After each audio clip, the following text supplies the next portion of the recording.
Jay, as I mentioned, Michigan State cut the lead to 1, 52-51. They don't score again. What happened?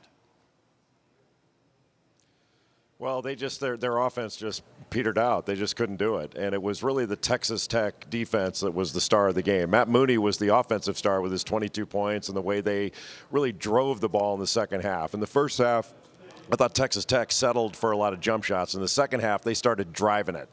And when they were driving it, they were getting to the bucket. That opens up some things on the perimeter for Matt Mooney. But late in the game, Texas Tech just made so many big plays, and their defense was just absolutely spectacular. And look, Michigan State had some opportunities, but there weren't very many good ones. And they never really were able to get the ball inside all that much. They got it into Nick Ward a few times in the second half, but the paint was just about closed off. And the guards were the only scorers. Matt McQuaid in the first half had 9 points. Cassius Winston had 9 points.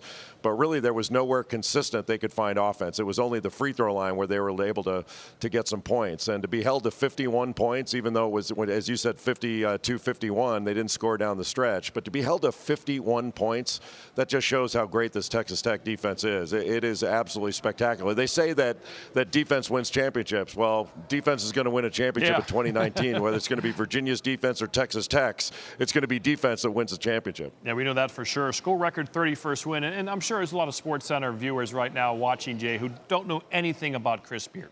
So give us a little bio blast and why his teams are so good defensively. Is it his style or it's what he has? Well, Chris Beard played for Tom Penders at the University of Texas and was sort of a walk-on player. And he's been all over the place. I mean, he's basically coached through junior college. He's coached professionally. He's been a Division I head coach at Arkansas Little Rock and now at Texas Tech. And he was an assistant with Pat Knight and Bob Knight at Texas Tech. And he's taken a lot of Bob Knight's principles on motion offense, the movement, their screening, and also he's ratcheted up the defense. He's a great defensive coach. He's very businesslike in his approach, but at the same time, he has a lot of fun. And I think the players react really well to that. They've got after they win, they've got a 12-hour rule, and then they move on.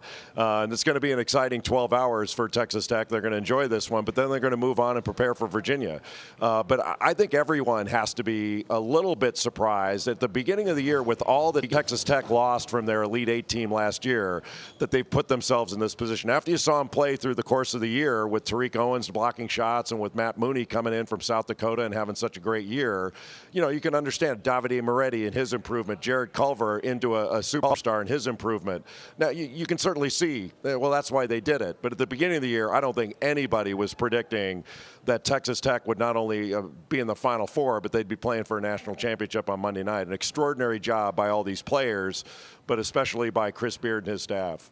And then finally, for the game on Monday, it'll be a life-changing moment for either coach and, of course, the schools and the AD and the players as well. What do you think the game will look like, and what's your early feel on what will likely happen either way?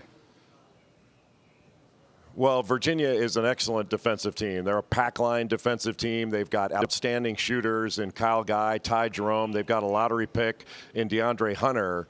And they're a very tight, connected group.